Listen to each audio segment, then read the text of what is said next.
Intelligence पे भी एक क्वेश्चन रेयरली आता हुआ नजर आ रहा है। तो फटाफट से आप जवाब देंगे। क्वेश्चन नंबर 1 आपके सामने है, पोल में आंसर करेंगे और समझेंगे कि कहानी है क्या। बताइए, फटाफट से आंसर करेंगे। आज बिल्कुल ब्लैक एंड व्हाइट ही रखा है, जो सेशन का टाइप है, आपको कलर नजर नहीं आएंगे। देखिए फटाफट से बताइए, क्वेश्चन नंबर 1 का ए कह रहे हैं 37% लोग इंटेलिजेंस कोशेंट यानी IQ test are criticised for, यानी आलोचना क्यों होती है। ये बहुत बार क्वेश्चन अलग अलग ढंग से पूछा जा चुका है कि आईक्यू टेस्ट को, जो बुद्धि लब्धि का परीक्षण है, उसकी आलोचना जो है वो क्यों होती है, उसका कारण क्या है। आईक्यू टेस्ट को बहुत क्रिटिसाइज किया गया है over the period of time कि हम जो आईक्यू आईक्यू चिल्लाते रहते हैं कि हाय रे आईक्यू, सब कुछ आईक्यू ही है इंटेलिजेंस में, इस चीज को आज के समय में बहुत ज्यादा बढ़िया नहीं मान रहे हैं हम, ठीक है ना। इसके बहुत सारे क्रिटिसिज्म भी हैं। तो अगर हम बात करें, पहले तो आपको एक बात दिमाग में आनी चाहिए कि आईक्यू दिया किसने था। आईक्यू का जो कॉन्सेप्ट है, संप्रत्यय जो है बुद्धि लब्धि का, वो किसने दिया, तो वो आप कमेंट में बताएंगे। उससे पहले हम चर्चा करेंगे कि कहानी है क्या। इंटेलिजेंस कोशेंट को क्यों क्रिटिसाइज किया जाता है, being considerate of cultural diversity.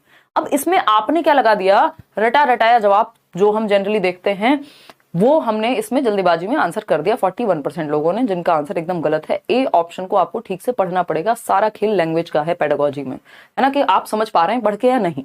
सांस्कृतिक विविधता को ध्यान में रखते हैं। अगर सांस्कृतिक विविधता को ध्यान में रखते होते, या ध्यान में जो चीज रखती है वो क्रिटिसिज्म थोड़ी हो सकता है।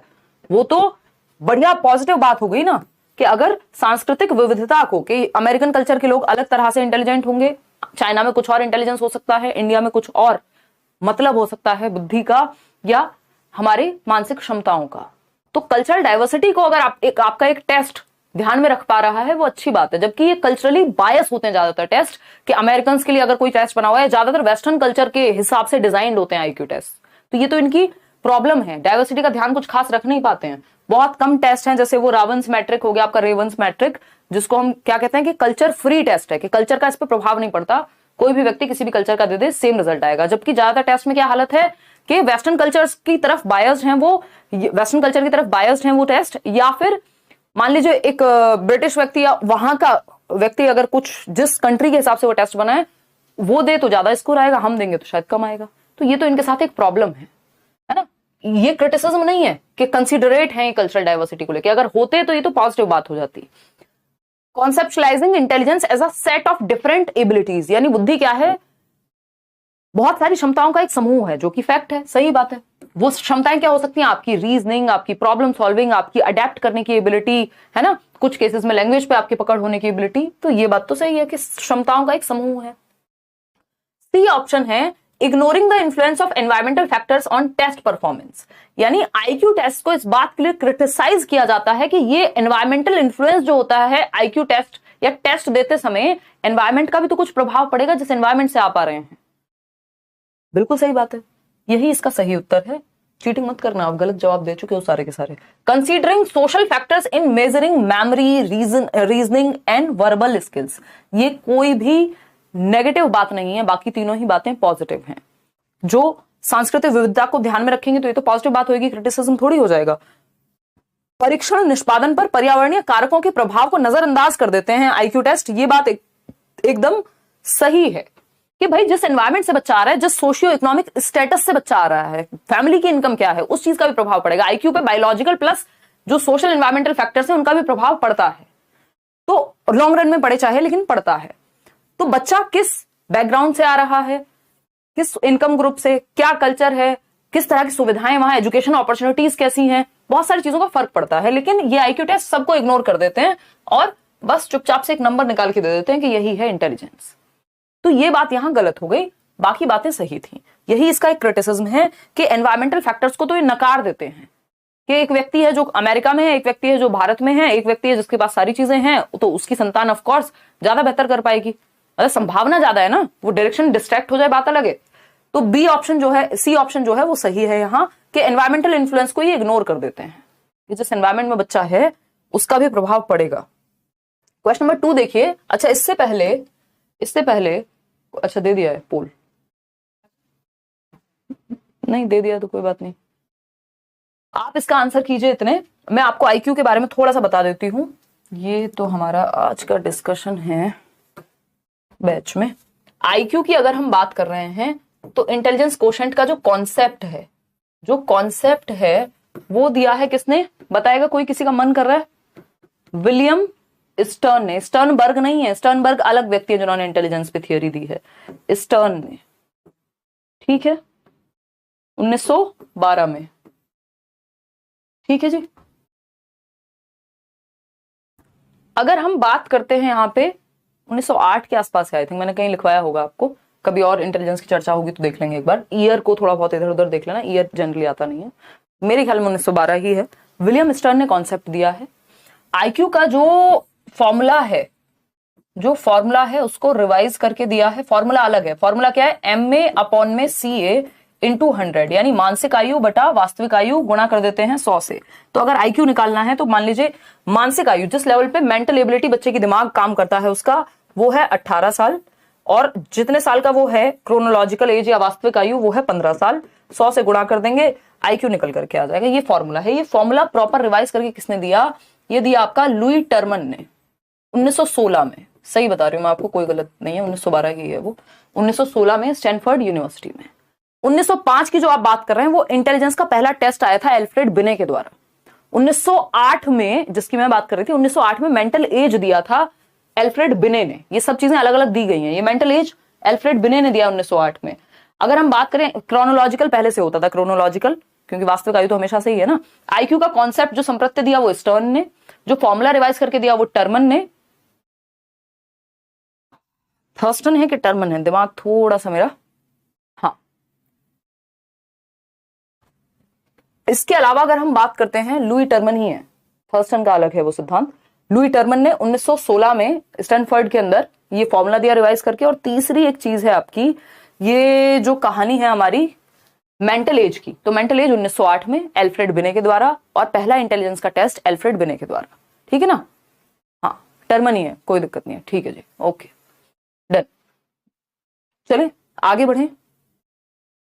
नेक्स्ट क्वेश्चन देखते हैं। अ की कैरेक्टरिस्टिक ऑफ गिफ्टेडनेस। ये आपका टॉपिक इंक्लूसिव एजुकेशन में भी आएगा, बट क्योंकि ये इंटेलिजेंस से भी जुड़ा हुआ है ये वाला पर्टिकुलर क्वेश्चन, तो इसको समझ लेते हैं। गिफ्टेडनेस का एक कैरेक्टरिस्टिक बताना है, प्रतिभाशाली बच्चों की एक प्रमुख विशेषता बतानी है। गिफ्टेड बच्चा, गिफ्टेड से मतलब ही है कि गिफ्ट मिला है, जैसे गॉड गिफ्टेड काइंड ऑफ, कि किसी भी एक क्षेत्र में विलक्षण होगा, विलक्षण बुद्धि, या फिर हम कहेंगे एक्सेप्शनल होगा, कुछ अच्छा करेगा, कुछ डिफरेंट होगा।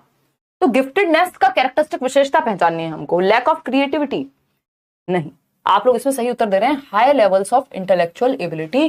गिफ्टेड उसको कहेंगे जिसमें उच्च स्तर की बौद्धिक क्षमताएं हैं, जिसका मानसिक स्तर बाकी बच्चों से कहीं ऊपर है। अगर मैं नॉर्मल भाषा में कहूं तो 130 प्लस आईक्यू, इंडियन कॉन्टेक्स्ट में अगर हम बात करें एज पर एनसीईआरटी, तो 130 प्लस आईक्यू जिस बच्चे का है, हम उसको कहेंगे कि वो गिफ्टेडनेस की तरफ जा रहा है या गिफ्टेड है। 90 से 110 जो है वो एवरेज आईक्यू होता है। 90 से 110 जो है वो एवरेज आईक्यू होगा। इसमें 3 चीजें हैं जो टेबल में आप ध्यान रख सकते हैं, पूरी टेबल ना भी याद रखें तो। एक तो जिसका आईक्यू बिलो 70 है तो उसको समस्या है, ये मानेंगे, वो बॉर्डर लाइन पे है, बिल्कुल बिलो 70 प्रॉब्लम है। 70 बॉर्डर लाइन होता है। 92 प्रॉब्लम है। 92 110 एवरेज बच्चा, औसत। दुनिया में आधी आबादी एवरेज ही है आईक्यू के हिसाब से, 90 से 110 ही आईक्यू है। इसके अलावा अगर हम बात करें 130 प्लस आईक्यू है, दैट मीन्स गिफ्टेड की तरफ गया बच्चा, गिफ्टेड है। ठीक है, ये 3 जरूरी हैं। 0 to 25 में मूड कहते हैं, बिल्कुल। तो ये 3 बातें हैं। आईक्यू टेबल है टर्मन की ही, जिसके द्वारा मैं ये बात कर रही हूं। तो जो बच्चा गिफ्टेड है उसकी मानसिक क्षमता, इंटेलेक्चुअल एबिलिटी जो है वो हायर लेवल की होगी। क्रिएटिविटी की कमी नहीं होगी। कम्युनिकेशन स्किल इंपेयर्ड होंगी नहीं, ज्यादातर ये देखा जाता है कम्युनिकेशन स्किल्स अच्छी होती हैं। Tendency to copy others ideas, ये तो एकदम बकवास बात हो गई है ना, कि अगर गिफ्टेड है बच्चा तो कम्युनिकेशन स्किल खराब ही होंगी। खराब हो सकती है बट होंगी ही, ये कहना गलत है। टेंडेंसी दूसरों को कॉपी करने की नहीं, वो इनोवेटिव होगा। 3 चीजें बताई हैं रेंजोली ने, जिसके आधार पर क्वेश्चन ज्यादातर बनते हैं गिफ्टेडनेस के कैरेक्टरिस्टिक के बारे में। रेंजोली ने कहा है, रेंजोली एक व्यक्ति हैं जिनका एक 3 सर्कल मॉडल है। किसको लेके? गिफ्टेडनेस को लेके। 3 रिंग कह लीजिए इसको, सर्कल भी नहीं, 3 रिंग मॉडल है, जैसे आपके वो ओलंपिक्स में नहीं होते हैं रिंग। ठीक, ACC से मैंने आपको एक शॉर्ट फॉर्म दी हुई है। ACC, सीमेंट आता था ना पहले, ACC यानी हायर एबिलिटी, क्षमता ज्यादा होती है इनमें, मानसिक क्षमता जो है, higher mental ability, higher creativity, रचनात्मकता ज्यादा होती है, कुछ नया करने की क्षमता ज्यादा होती है गिफ्टेड बच्चे में, और हायर कमिटमेंट लेवल, कमिटमेंट मतलब जब तक तोड़ेंगे नहीं तब तक छोड़ेंगे नहीं, आसानी से गिव अप नहीं करते चीजों पे, ठीक है ना। तो ये क्या हुआ, ये 3 रिंग जिसमें कॉमन है वो गिफ्टेड है, तो जो यहाँ पे कॉमन होगा वो गिफ्टेड कहलाएगा।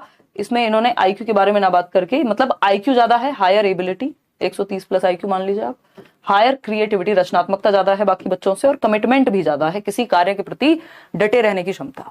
तो ये एसीसी जरूर याद रखना होता है, इससे एक क्वेश्चन आपका हर हालत में सॉल्व हो जाएगा। तो A option is the right answer. Question number 3 पे चलेंगे, फटाफट से देखेंगे। क्वेश्चन नंबर 3 है, individuals with dash are able to distinguish between specific pitches, tones and rhythms that may miss। मतलब क्या है, डैश वाले व्यक्ति विशिष्ट स्वरों, लय और ताल के बीच अंतर करने में सक्षम होते हैं जिसे पहचानने में अन्य चूक सकते हैं।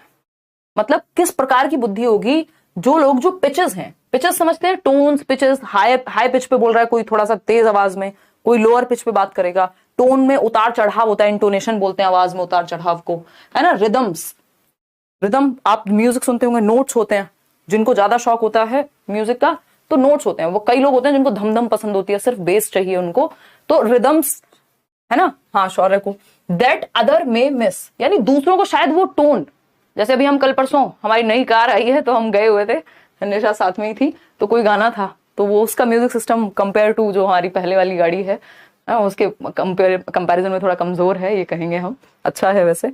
तो हम वही बात कर रहे थे कि यार ये मनाली ट्रेंड्स सॉन्ग है, आपको बताइए कि यार ये बीट्स को जस्टिफाई नहीं कर पा रहा है ये वाला म्यूजिक सिस्टम, ये शोर मचाने के लिए बढ़िया है, पंजाबी गाने चलाओ इसमें, लेकिन अगर आपको एक एक नोट चाहिए तो वो थार में मजा नहीं आएगा, उसके लिए नया सिस्टम लगवाओ, या तो या ऑडियो में जाके सुनो, या किसी और जो भी आपके पास अच्छा सिस्टम हो।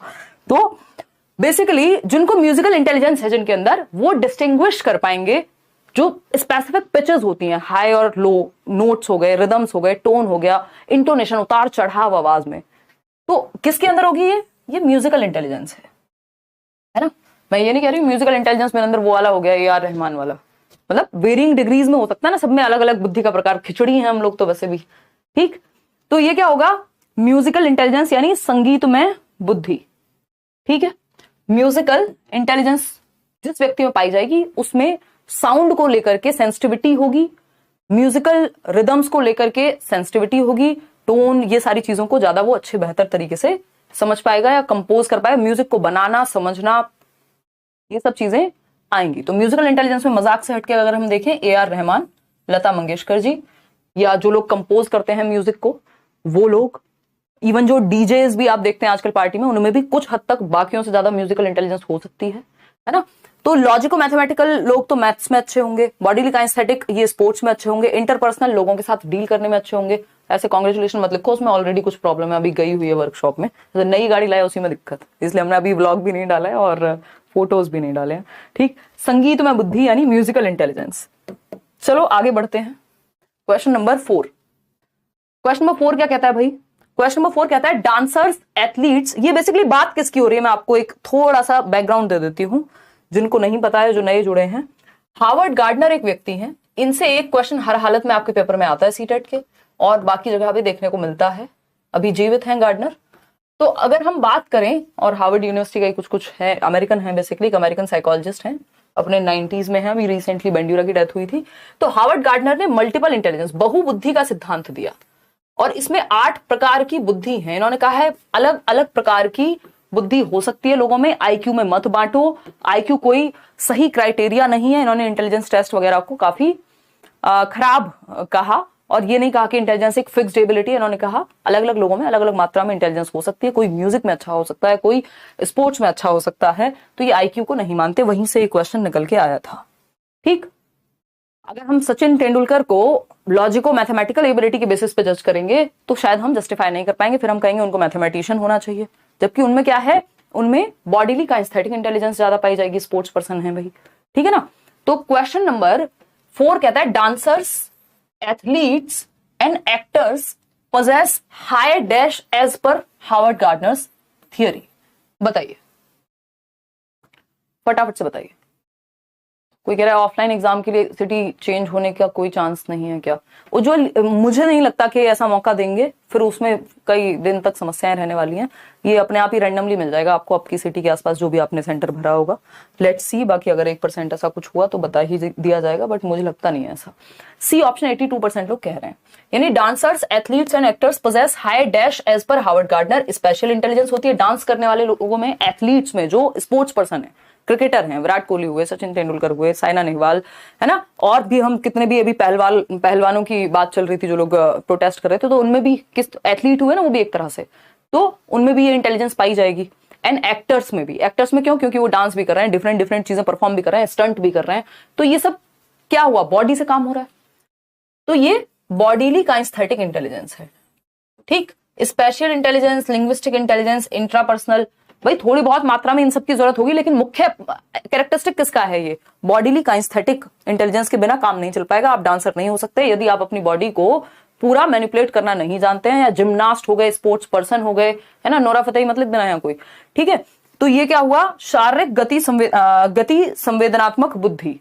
हाँ, कोई लिख रहा है सपना चौधरी, सब जो भी लोग डांसर हैं, एक्टर्स भी हैं, इवन एथलीट्स हैं, डांसर्स हैं, मतलब जो भी बॉडी से कुछ भी कर रहे हैं, जिम्नास्ट हैं, स्विमर्स हैं, तो ये चाहिए होती है बॉडी काइनेस्थेटिक इंटेलिजेंस। इसका मतलब उनमें है शारीरिक गतिक संवेदनात्मक बुद्धि, यानी बॉडी को मैनिपुलेट करने की क्षमता है उनमें, वो बॉडी से काम ले सकते हैं। क्वेश्चन नंबर 5 देखिए एक बार। Which of the following intelligence type is not proposed by Harvard Gardner in his theory of multiple intelligences? यानी हार्वर्ड गार्डनर ने अपने बहुबुद्धि सिद्धांत में निम्न में से किस बुद्धि प्रकार को शामिल नहीं किया है? मैंने आपको बताया 8 प्रकार की बुद्धि की बात हुई है, हैं तो इससे भी ज्यादा आज के समय में, लेकिन आपको 8 ही मानने हैं। उसका रीजन है एनसीईआरटीज आपकी 8 को ही अभी तक कंसिडर करती हैं, तो आपको एक्स्ट्रा में बहुत आगे नहीं जाना है। इस पे मैंने एक वीडियो बनाया हुआ है, जिन्होंने ये थियोरी ना देखी हो सर्च कर लीजिएगा, multiple intelligence by Himanshu Singh या हार्वर्ड गार्डनर, लेट्स लर्न, कुछ भी लिखोगे आ जाएगा, गूगल पे भी, यूट्यूब पे भी। सी ऑप्शन 83% लोग कह रहे हैं।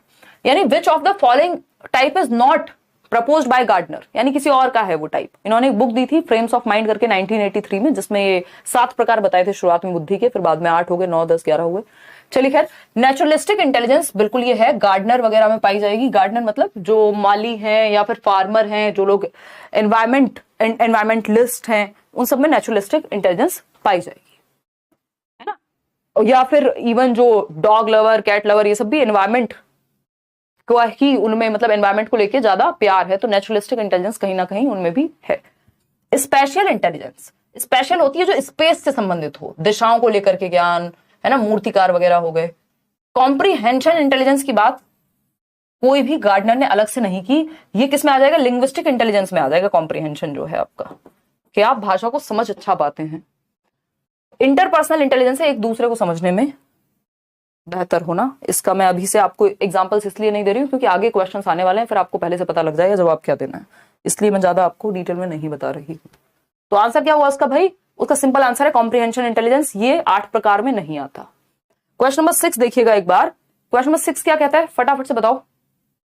क्वेश्चन नंबर 6 क्या कहता है, बताइए। स्क्रीन क्लियर नहीं है यार, यहां से क्लियर है। आप अपने एंड पे ना सेटिंग का ऑप्शन होता है, फिर उसमें सेटिंग वाले बटन पे टच करोगे, ऑप्शन पे, फिर जाओगे, क्वालिटी 480p दिखा रहा है, देखो मुझे भी, और मुझे 480 में भी क्लियर दिख रहा है, तो 1080p कर लो उसको, तो एकदम क्लियर दिखेगा, है ना, एकदम क्लियर दिखेगा। ठीक, जितना क्लियर मैं खुद को नहीं देख पा रही हूँ आप देख पाएंगे। देखिएगा एक बार, बताइए, फटाफट से जवाब दीजिए। लाइक शेयर करना आजकल आप भूल जाते हैं, और मैं भी थोड़ा सा बिजी हो जाती हूँ डिस्कशन में।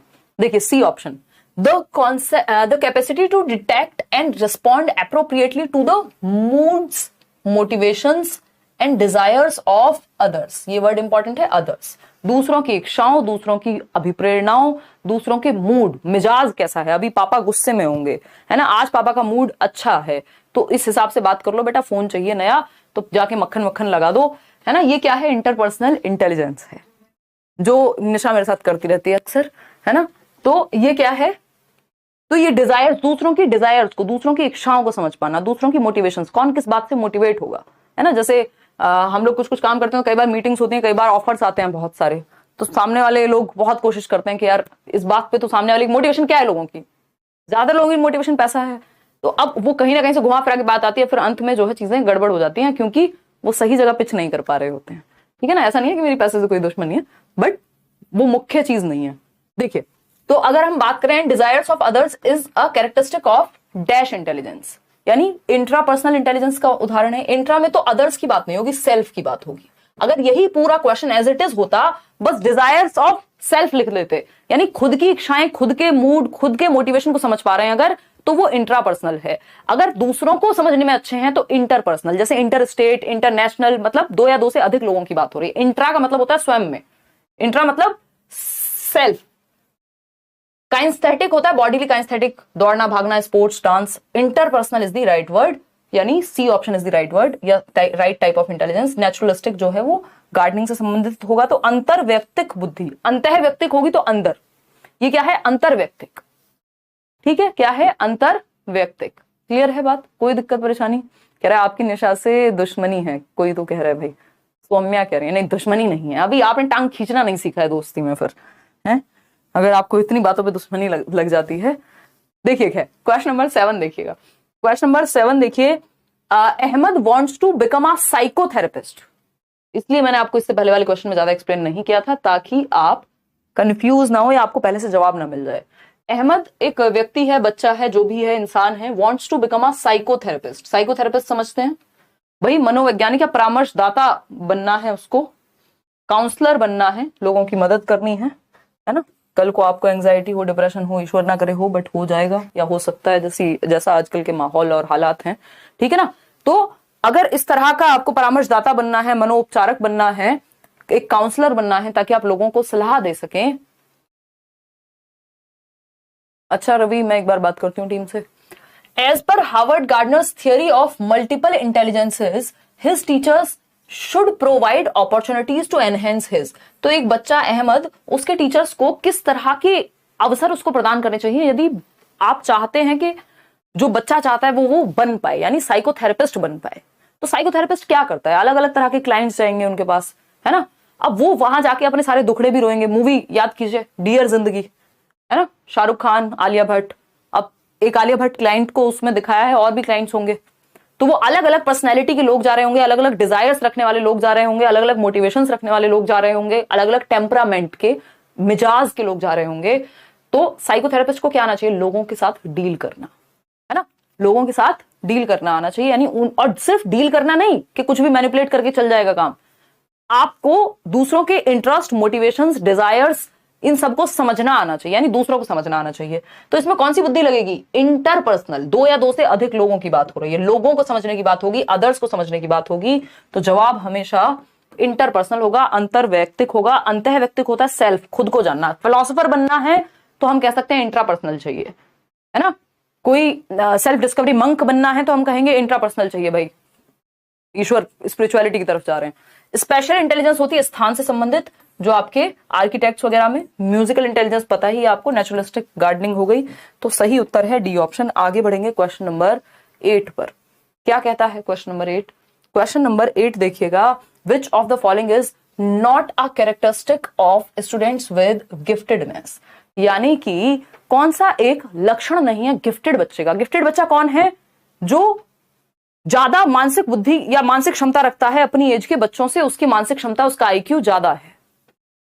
अभी बताया था 130 प्लस, या high creativity, high ability, high commitment है, या फिर और इनके और बहुत सारे लक्षण होते हैं। वोकैबुलरी इनके पास ज्यादा होती है अपनी एज वालों से, कम्युनिकेशन स्किल बेटर होता है, अपने से ज्यादा एज वालों के साथ दोस्ती करते हैं, जल्दी पढ़ना, जल्दी समझना सीख जाते हैं। ये सारे कैरेक्टरिस्टिक हैं इनके, ज्यादा क्यूरियस होते हैं। ठीक, तो डी ऑप्शन कह रहे हैं आप लोग कि कौन सा एक कैरेक्टरिस्टिक नहीं होगा। तो स्लो इन प्रोसेसिंग इंफॉर्मेशन, बिल्कुल सही जवाब, 93% लोग दे रहे हैं। जानकारी को ग्रहण करने में धीमापन, भाई जिसकी एबिलिटी हाई है, higher ability, above average ability है जिसकी, उसको जानकारी को प्रोसेस करने में समय नहीं लगता, बल्कि ये तो इतनी जल्दी प्रोसेस करते हैं कि बोर हो जाते हैं यदि ज्यादा इजी टास्क हो तो स्लो इन प्रोसेसिंग इंफॉर्मेशन, ये कैरेक्टरिस्टिक गिफ्टेड का नहीं हो सकता, ये स्लो लर्नर का हो सकता है, एवरेज इंटेलिजेंस का हो सकता है। अबव एवरेज इंटेलिजेंस लेवल, ये तो कैरेक्टरिस्टिक है। हायर ऑर्डर प्रॉब्लम सॉल्विंग, यानी ये उच्च स्तर की समस्याओं को सॉल्व करते हैं। HOTS, higher order thinking skills वाले क्वेश्चंस इनको आसानी से कर पाते हैं। High motivation to master skills, मतलब कमिटमेंट होती है, हाई कमिटमेंट, वही बताया था ना अभी, हाई कमिटमेंट होती है, यानी प्रॉब्लम सॉल्व करने के लिए हटते नहीं है, जब तक तोड़ेंगे नहीं, दशरथ मांझी वाला एग्जाम्पल, जब तक तोड़ेंगे नहीं तब तक छोड़ेंगे नहीं। ठीक है ना बात। तो लेकिन स्लो नहीं होंगे प्रोसेस करने में इंफॉर्मेशन को, ये जल्दी सीखते हैं किसी भी चीज को। क्वेश्चन नंबर 9 देखिएगा फटाफट से, क्या कहता है क्वेश्चन नंबर 9, बताएंगे, देखेंगे। The abilities in dash include manipulating images, graphic skills and reasoning, anything that would include more than 2 dimensions.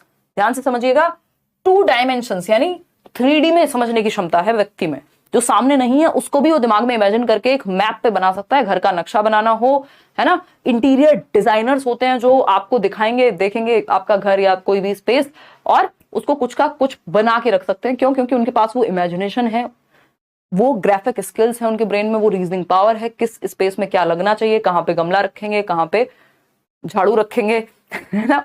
या फिर मान लीजिए कोई कार का ही जो भी नक्शा बनाने, किसी ना किसी ने तो वो डिजाइन की होगी ना, डिजाइनर है अगर कोई, ग्राफिक स्किल्स वो चाहिए ना। एक जो आप ये स्क्रीन पे देखते हैं कोई अच्छी इमेज बनी हुई, तो उसके लिए भी कोई ग्राफिक डिजाइनर लगा होगा, ठीक है ना। तो ए ऑप्शन जो है लॉजिको मैथमेटिकल कह रहे हैं कई लोग। यार ग्राफिक स्किल्स है, इमेजेस को मैनिपुलेट करने की बात हो रही है, और आप कह रहे हैं कि लॉजिको मैथमेटिकल हो गया। भाई रीजनिंग तो इनको भी चाहिए भाई, 2 डायमेंशन से ज्यादा की बात हो रही है। अब ये सिर्फ एक वर्ड रीजनिंग आ गया इसलिए लॉजिको मैथमेटिको मत लगा दो। जब तक यहाँ रीजनिंग मैथमेटिकल की बात नहीं होती, आप बाकी पूरी लाइंस भूल गए, सिर्फ एक वर्ड पे चले गए कि एंड रीजनिंग। तो तर्क तो भाई ग्राफिक स्किल में भी चाहिए, इमेजेस को चलो उसमें तो उतना नहीं चाहिए मैनिपुलेट करने में, लेकिन फिर भी मैनिपुलेट करने में ये वाली इमेज यहाँ नहीं यहाँ लगेगी, ये भी तो रीजनिंग लगेगी इसमें। अगर आप एक अच्छा सा पोस्टर भी बना रहे हैं तो उसमें भी तो कहीं ना कहीं आप सोचोगे ना ये वाली चीज यहाँ नहीं यहाँ आनी चाहिए, तो कहीं ना कहीं रीजनिंग तो प्रयोग हो ही रही है। ग्राफिक स्किल्स हो गई 2 डायमेंशंस के बियॉन्ड सोचना, यानी ये बिल्डिंग बन के ऐसी लगेगी अभी खाली जमीन है, ये क्या है, बुर्ज खलीफा बनाया होगा किसी ने भाई, 2 डायमेंशंस के अराउंड सोचा तो होगा ना पहले से। तो ये स्पेशल इंटेलिजेंस कहलाती है, जो आपके आर्किटेक्ट्स में होती है, आपके मूर्तिकार स्कल्पचर्स में होती है, ठीक है ना। तो ऐसी गड़बड़ नहीं करनी है, लॉजिको मैथमेटिको। अब आप रीजनिंग वाली बात से इसको जोड़ देना वो गलत नहीं है, लेकिन आपको समझना पड़ेगा कहना क्या चाह रहा है क्वेश्चन और किस तरफ जा रहा है। भाई ऐसे तो पायलट में बॉडीली काइनेस्थेटिक इंटेलिजेंस भी चाहिए, बॉडीली काइनेस्थेटिक भी चाहिए और स्पेशल इंटेलिजेंस भी चाहिए। तो आप स्पेशल नहीं लगा देंगे अगर दोनों लिखे हो, तो फिर आपको बॉडीली काइनेस्थेटिक लगाना है, क्योंकि अगर पायलट के पेट में दर्द हुआ तो स्पेशल इंटेलिजेंस रखी रह जाएगी।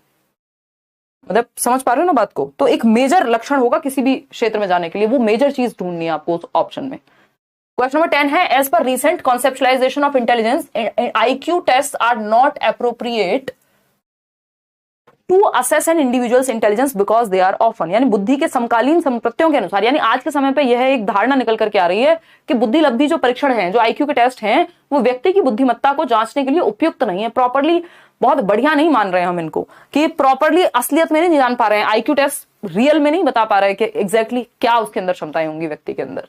इसका रीजन क्या है, अभी शुरुआत में ही बात की थी, ज्यादातर जो टेस्ट हैं वो कल्चरली बायस्ड हैं या वेस्टर्न कल्चर की तरफ झुके हुए हैं।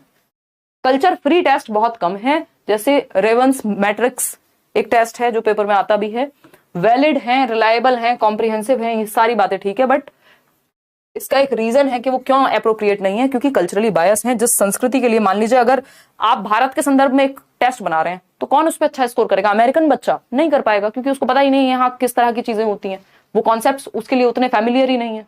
क्वेश्चन नंबर 11 देखिए, as per Howard Gardner's theory of multiple intelligence, ability to understand others emotions, feelings and moods is directly related to intelligence, यानी हार्वर्ड गार्डनर के बहुबुद्धि सिद्धांत के अनुसार दूसरों के संवेगों यानी दूसरों के इमोशंस, अदर्स लिखा है ना, सेल्फ लिखा हो तो आंसर बदल जाएगा, अदर्स लिखा है, दूसरों के इमोशंस, संवेग, उनकी भावनाएं, उनकी मनोदशा को समझने की क्षमता, इंटरपर्सनल इंटेलिजेंस। सिंपल, सरल, सुंदर, सस्ता, टिका हुआ आंसर, इससे आसान जवाब नहीं मिल सकता, क्योंकि इंट्रापर्सनल में सेल्फ, खुद को समझने की क्षमता है। आप थेरेपिस्ट बन रहे हैं, काउंसलर बन रहे हैं, नेताजी भी बन रहे हैं अगर, तो इंटरपर्सनल इंटेलिजेंस चाहिए, ठीक है ना, लोगों को समझने की क्षमता चाहिए। आगे बढ़ेंगे, क्वेश्चन नंबर 12 देखिए, क्वेश्चन नंबर 12 क्या है। तो लिंग्विस्टिक यहाँ सेकेंडरी हो जाती है, फिर कई लोग कहेंगे बात करना भी तो आना चाहिए, वो उसमें सब कुछ आ जाएगा फिर इंटरपर्सनल में। अजर्शन की अगर हम बात कर रहे हैं, एक है अजर्शन, दूसरा है उसका रीजन। कथन क्या है, teachers should use standardised IQ test to measure children's intelligence, यानी टीचर्स को स्टैंडर्डाइज्ड IQ टेस्ट जो बने बनाए आ रहे हैं उनको स्टैंडर्डाइज्ड मानकीकृत को यूज करना चाहिए। Standardised IQ test can predict intelligence accurately, जो स्टैंडर्डाइज्ड IQ टेस्ट हैं वो एक्यूरेटली इंटेलिजेंस को प्रेडिक्ट कर देते हैं। अभी हमने बात की थी कि एक्यूरेटली प्रेडिक्ट नहीं कर पाते हैं, या फिर हमें कल्चर बायसनेस को फ्री कर देना चाहिए, जबकि स्टैंडर्डाइज्ड IQ टेस्ट में कल्चर बायसनेस है स्टिल। तो ये दोनों ही बातें सही नहीं है, क्या है, फॉल्स है, गलत है, एक्यूरेटली प्रिडिक्ट नहीं करते। आईक्यू के तो खिलाफ बात जा रही है आजकल। चलिए खैर आगे बढ़ते हैं नेक्स्ट क्वेश्चन पे। क्वेश्चन नंबर 13 देखिए, individuals having high dash have sensitivity to rhythm, pitch, metre, tone, melody. अब उसी क्वेश्चन को घुमा करके पूछ लिया, सिंपल, इसका पोल मत दो, तुम लेट करोगे, ठीक है ना। म्यूजिकल इंटेलिजेंस सिंपल है ना। आज आदि पुरुष देखने जाना है, सह परिवार। देखिए एक बार, म्यूजिकल इंटेलिजेंस यानी संगीत में बुद्धि। जमाने हो गए, मुझे लग रहा है हम तीनों तो गए ही नहीं आज तक एक भी मूवी, मैं शौर्य दीदी वो दोनों गए हैं। म्यूजिकल इंटेलिजेंस यानी rhythm, pitch, metre, tone, melody, ये सब संगीत में बुद्धि, ठीक, इसी में आएंगे, लिंग्विस्टिक में नहीं आएंगे। लिंग्विस्टिक से मत जोड़ो ना, क्योंकि लिंग्विस्टिक में टोन, एक मिनट, कुछ तो गड़बड़ हुई है। Individuals having high dash have sensitivity to rhythm, pitch, metre, tone, melody, दोनों तरफ ले जा सकता है यार इसको, लय, ताल, स्वर, माधुर्य, पिच, मीटर, टोन, मेलोडी, इसमें आप लगाओ म्यूजिकल इंटेलिजेंस ही, फिर भी मैं एक बार चेक कर लूंगी, डिपेंड करेगा पेपर पे, क्योंकि जिस तरह से इन्होंने पूछा है ये लिंग्विस्टिक इंटेलिजेंस में भी फिट हो जाएगा और ये आपकी म्यूजिकल इंटेलिजेंस में भी फिट हो जाएगा। बट 99.9% चांस है कि इसका जवाब है वो म्यूजिकल इंटेलिजेंस ही देंगे। दोनों सही कभी नहीं मानते ये लोग, तो म्यूजिकल के साथ ही जाएंगे हम अभी, ठीक है ना। आगे बढ़ेंगे क्वेश्चन नंबर 14 पे, IQ test are often critiqued for, यानी इनकी आलोचना क्यों होती है आईक्यू टेस्ट की, बताइए फटाफट से। Their ability to measure a broad range of skills, बहुत स्किल्स को मेजर कर लेते हैं। Having an implicit western culture bias, जो पश्चिमी देश हैं उनके प्रति ज्यादा झुके हुए हैं। कंसीडरिंग सोशल इन्फ्लुएंस, अगर ये सब कर पाते, ये इन्फ्लुएंस को कंसीडर कर पाते तो इशू नहीं रहता, फिर अलग अलग देश के लिए अलग बन जाते। Over estimating the influence of emotions of cognition, cognition पे इमोशन का ज्यादा प्रभाव है, ओवर एस्टिमेट कर लेते हैं, ऐसा नहीं है बल्कि ये ध्यान में भी नहीं रख रहे इमोशंस को। तो आंसर क्या है, having an implicit western culture bias. इसलिए क्रिटिसाइज या आलोचना हो रही है आईक्यू टेस्ट की, क्योंकि ये एक कल्चर बायस रखते हैं ज्यादातर आईक्यू टेस्ट। एक आध टेस्ट को छोड़ दें जो आपका रेवेंस मैट्रिक टेस्ट है, तो ये ज्यादातर जो है वो कल्चर बायस रखते हैं। तो यही एक रीजन है कि बुद्धि पर प्रत्यक्ष रूप से पाश्चात्य संस्कृति के प्रभाव से ग्रसित हैं ज्यादातर आईक्यू टेस्ट। कि अगर एक व्यक्ति जो अमेरिकन है या फिर वेस्टर्न कल्चर से आता है, उसका स्कोर ज्यादा ही देखने को मिलेगा जनरली किसी और कंट्री के व्यक्ति से या रेस के व्यक्ति से। उसका रीजन है ये बनाए ही उस तरह से जाते हैं, ऐसा बहुत सारे लोग कहते हैं, आलोचना है इनकी। क्या 12,000 लोग देख रहे हैं, 3,500 लोगों ने लाइक किया, भूल जा तो लाइक शेयर करना। दुख में हो, सही क्वेश्चन नहीं हो रहे हैं इसलिए दुख है? बताओ एक बार फटाफट से बताओ। 77% लोग कह रहे हैं the abilities in intrapersonal intelligence include, यानी capacity to think in images and pictures. Intrapersonal है मतलब सेल्फ को जानना, फटाफट से देखो सेल्फ कहाँ है। Awareness of one's own feelings, भाई अब एक काम करो, पोल देना बंद कर दो, फटाफट से डिस्कशन करते हैं, आज थोड़ा जल्दी भी है और ये टू द पॉइंट भी है, इसमें ऐसा नहीं है कि बहुत मुश्किल नहीं है सवाल। तो awareness of one's feelings and knowing one's capabilities, खुद की ही कैपेबिलिटीज को जानना और खुद की फीलिंग्स को जानना इंट्रापर्सनल में आएगा, क्योंकि यही क्वेश्चन है, बस घुमा घुमा के पूछे हैं, मतलब लैंग्वेज चेंज की है। ये टाइप्स मैं आपको सारे बता चुकी हूँ ऑलरेडी। एन आर्किटेक्ट, ये तो जहां आर्किटेक्ट मिल जाए, designing a city, an artist working on A intricate drawing, drawing में, डिजाइनिंग में, ग्राफिक डिजाइनिंग में, इन सब में स्पेशल इंटेलिजेंस लगती है। स्पेशल मतलब दिशाओं को जानने वाली बुद्धि, या एक मूर्तिकार भी होगा, या फिर एक जो गूगल मैप वाली आंटी हैं, दीदी हैं आपकी, उनको भी दिशाओं का ज्ञान जिसको अच्छे से है वो स्पेशल इंटेलिजेंस, या स्पेस को देख के जो आइडिया लगा पाए कहाँ नाक बनेगी, कैसी नाक बनेगी, तो ये स्पेशल इंटेलिजेंस का हिस्सा है। क्वेश्चन नंबर 17 देखिएगा, individuals having high dash are typically good at reading, writing and telling stories. यानी ठीक है भाई, उसका म्यूजिकल इंटेलिजेंस ही होगा, है ना, क्योंकि करने को वो कर सकते हैं बट ऐसा होगा नहीं, आपके साथ इतने पंगे नहीं देंगे लिंग्विस्टिकली, फिर इनको इस तरह से क्वेश्चन फ्रेम करना ही पड़ेगा। तो individuals having high dash are typically good at reading, पढ़ने में अच्छे होंगे, लिखने में अच्छे होंगे, कहानियां सुनाने में अच्छे होंगे।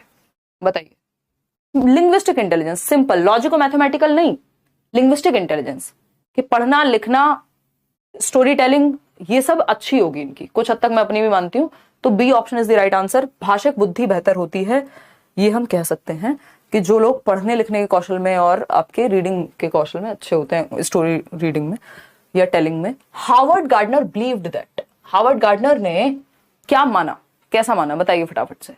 पहला ऑप्शन है each individual possesses different types of intelligences in varying degrees, ये माना है उन्होंने कि अलग अलग प्रकार की बुद्धि हो सकती है, अलग अलग कॉन्टेक्स्ट में, अलग अलग डिग्री में, भाई आपको म्यूजिकल इंटेलिजेंस भी हो सकती है, जैसे मैंने बताया गाना सुनने का उदाहरण, हो सकता है मेरे अंदर भाषिक बुद्धि भी हो लेकिन कौन सी बुद्धि का प्रकार किस डिग्री में है, हो सकता है भाषिक बुद्धि सबसे ज्यादा हो सकता है इंटरपर्सनल सबसे ज्यादा हो, म्यूजिकल भी हो, तो सब में सब कुछ है लेकिन डिग्री का अंतर है, ये बात कह रहे हैं।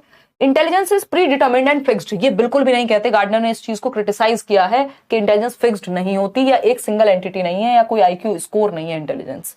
Each individual possesses only one type of intelligence, ये भी कहना गलत होगा। जनरल एबिलिटी यानी एक सिंगल एबिलिटी है, जो कि एल्फ्रेड बिने कहते थे, ये भी गलत होगा कहना। इवन जनरल एबिलिटी और स्पेसिफिक एबिलिटी की बात अगर इसी भाषा में बात करें तो स्पीयरमैन ने भी की है। तो A option is the right answer कि अलग अलग मात्रा में विभिन्न प्रकार की बुद्धि व्यक्ति में होती हैं। क्वेश्चन नंबर 19 देखिए, Harvard gardener challenge the notion that, इसका जवाब मैंने अभी आपको इनडायरेक्टली दिया है एक क्वेश्चन में, फटाफट से बताइएगा। हार्वर्ड गार्डनर ने कौन सी धारणा को चुनौती दी है, यानी किस एक नोशन को चैलेंज किया है अपनी थियरी में। इंटेलिजेंस एक pre determined and fixed entity है, यानी निश्चित होती है, निश्चित मात्रा में होती है। एक आईक्यू टेस्ट के फॉर्म में आप उसको देख सकते हो, पहले से सुनिश्चित है, बढ़ाया नहीं जा सकता, काम नहीं कर सकते। Intelligence is a broad concept that is not unitary, ये बात सही है। यूनिटरी थियरी किसने दिया? एल्फ्रेड बिने ने, कि एक सिंगल यूनिट है या एक सिंगल ही टाइप है, ये बात सही है कि ये एक ब्रॉड कॉन्सेप्ट है और यूनिटरी नहीं है। There are multiple forms of intelligence, ये बात भी सही है। Individuals possess different types of intelligence in varying degrees, ये बात भी सही है, गार्डनर कह ही रहे हैं 8 प्रकार की बुद्धि दी है। लेकिन ये गलत है, इसी को चैलेंज किया है, इस नोशन को, इस धारणा को चुनौती दी है गार्डनर ने कि बुद्धि पूर्व निर्धारित और निश्चित होती है। भाई हम बात कर रहे थे ना कल भी, एबिलिटी इज इंक्रीमेंटल, आप क्षमता को बढ़ा सकते हैं, ठीक है ना। A option is the right answer. IQ में बहुत बड़ा डिफरेंस नहीं आता, बट ये तो आईक्यू की बात करते ही नहीं ना, बुद्धि सिर्फ आईक्यू का स्कोर थोड़ी है ना। अच्छा आमिर, क्वेश्चन नंबर 20 देखिएगा एक बार, क्वेश्चन नंबर 20 देखिएगा, कोई बात नहीं कल करेंगे आराम से तसल्ली से, डोंट वरी। इसको टेस्ट की तरह ले लो यार, इसमें तो 2 दिन से, अच्छा साउंड में भी दिक्कत है और मन भी नहीं लग रहा है 2 दिन से है, और इतना वेट भी करवाते हो, क्या हुआ है आजकल आपको? अच्छा कुछ हुआ नहीं है यार, थोड़ा कुछ हद तक व्यस्तता कर लो, सब सारी चीजें एक साथ जीने की करने की कोशिश कर रहे हैं। देखिए कोई कह रहा है कितने बजे का शो है, नहीं बताएंगे, 11:15 पहुंचने में 1 घंटा लगेगा। देखो एक बार बताओ एक बार, individuals with dash demonstrate excellent reasoning skills, abstract thought and the ability to infer based on patterns, यानी कि ये इंडिविजुअल्स में रीजनिंग स्किल्स ज्यादा होती हैं, अमूर्त चिंतन कर पाते हैं, इन्फर कर पाते हैं पैटर्न के बेस पे। बताइएगा। हाँ रिट्रीट का बैच आता है, बैच में क्लास हुई है, मस्त क्लास हुई है। जानवी कैसी बात कर रहे हो यार, आपने अटेंड नहीं कर पाए होगे, बढ़िया क्लास हुई है। देखो एक बार, अगर हम बात करते हैं डैश वाले व्यक्ति उत्कृष्ट तर्क कौशल, अमूर्त विचार और पैटर्न के आधार पर अनुमान लगा सकते हैं। तो अब पैटर्न में आपको सुन के कंफ्यूजन हो सकती थी, बट वो इन्होंने ऑप्शन ही नहीं दिया। और रीजनिंग स्किल, एब्स्ट्रैक्ट थॉट, इस तरह की बात आ जाए तो लॉजिको मैथमेटिकल, जो साइंटिफिक या साइंटिस्ट या मैथमेटिशियंस में पाया जाएगा। ठीक है, सिंपल आंसर है, इसमें कुछ खास है नहीं जानने को। आगे बढ़ेंगे क्वेश्चन नंबर 21 पर, which of the following statement is correct as per Howard Gardner's conceptualisation of intelligence, यानी जैसे गार्डनर बुद्धि को देखते हैं उसके हिसाब से कौन सी बात सही है। इंटेलिजेंस कोशेंट यानी आईक्यू मोस्ट एक्यूरेट प्रेडिक्टर है, नहीं, ये आईक्यू के खिलाफ है। Intelligence not influenced by environmental factors, ऐसा भी नहीं कह सकते। Individuals possess different levels of different kinds of intelligence, यानी व्यक्तियों में विभिन्न प्रकार की बुद्धियों के विभिन्न स्तर पाए जाते हैं। 8 प्रकार की बुद्धि है, और ये 8 के 8 प्रकार जरूरी नहीं है हर व्यक्ति में बराबर होंगे, किसी में कोई प्रकार कम होगा, किसी में ज्यादा होगा। ग्रुप टेस्ट जो है वही बेस्ट तरीका है, ये तो टेस्ट को मानते ही नहीं है बुद्धि को जांचने का सही तरीका। तो विभिन्न व्यक्तियों में विभिन्न प्रकार की बुद्धि पाई जा सकती है, C option is the right answer over here. Question number 22 देखिए, क्या है ये, Rajni is really good at creating mental representation and transformation of scene objects. Mental representation, जो भी मेंटली इमेजेस को इमेजिन कर सके, डिजाइन कर सके, मैनिपुलेट कर सके, है ना, दिशाओं को समझ सके, समझ जाओ किसकी बात हो रही है, मेंटल रिप्रेजेंटेशन, 3D में समझ सके, मानसिक चित्रण की बात हो गई, है ना। क्या है, स्पेशल इंटेलिजेंस है, सिंपल जवाब, कोई दिक्कत नहीं। आगे बढ़ेंगे, नेक्स्ट है question number 23। According to the theory of multiple intelligence every individual has, यानी बहुबुद्धि सिद्धांत के अनुसार हर एक व्यक्ति में पाई जाती है set of general abilities, a fixed IQ, ये तो हम कहेंगे ही नहीं। Different cognitive abilities in different amount, या 5 टाइप्स ऑफ कॉग्निटिव एबिलिटीज, 8 प्रकार, है ना, 5 नहीं होगा। फिर क्या हुआ, सेट ऑफ जनरल एबिलिटी हो गया कि एक बस वही कुछ बेसिक क्षमताएं हैं, अलग अलग नहीं होंगी, ये बात भी गलत हो जाएगी। Different cognitive abilities in different amounts, यानी अलग अलग मात्रा में भिन्न संज्ञानात्मक क्षमताएं होंगी, किसी में म्यूजिकल होगी, किसी में म्यूजिकल भी होगी, और एथलेटिक यानी बॉडीली काइनेस्थेटिक ज्यादा होगी। तो अलग अलग प्रकार भी होंगे और अलग अलग डिग्री में होंगी बुद्धि की बात, ये कही है गार्डनर ने। ये सेकंड लास्ट क्वेश्चन है आज का। पोल इसलिए नहीं मिल रहा है क्योंकि हम थोड़ा तेजी में डिस्कस कर रहे हैं, मुझे निकलना भी है। और दूसरा ये है कि आज के क्वेश्चंस जो टॉपिक है आपका, बस लैंग्वेज चेंज करके इन्हीं क्वेश्चंस को, वही 8 प्रकार है, बनने तो 8 ही क्वेश्चन चाहिए थे, बस घुमा घुमा के पूछ लिया है, तो हम इसको जल्दी कर सकते हैं। अदरवाइज तो या तो क्लास कैंसिल होती या मूवी, दोनों में से एक को कैंसिल कर देते, बट आज कर सकते हैं। सब व्हाइट व्हाइट लग रहा है आपकी शर्ट की वजह से। अच्छा चलो कोई नहीं, कल से सिर्फ ब्लैक शर्ट। देखिए एक बार बताइए फटाफट से, जवाब दीजिए। व्हाइट नहीं है वैसे। देखिए, तो अगर हम बात करें as per Howard Gardner's theory, students who are good at understanding others feelings, दूसरों की भावनाएं, दूसरों का मूड, कितनी बार यही क्वेश्चन घुमा घुमा के लड्डू बना दिया इसका। Intentions possesses higher level of what, दूसरों को समझने की बात हो रही है, इंटरपर्सनल। सेल्फ लिखा होता है, इंट्रा हो जाता, ठीक है ना। अंतर्व्यक्तिक बुद्धि, अंतराव्यक्तिक कब होगी, जब सेल्फ लिखा हो। क्वेश्चन नंबर 25 आज के लिए आखिरी सवाल, पोल दे दो, इनका मन को शांति मिलेगी।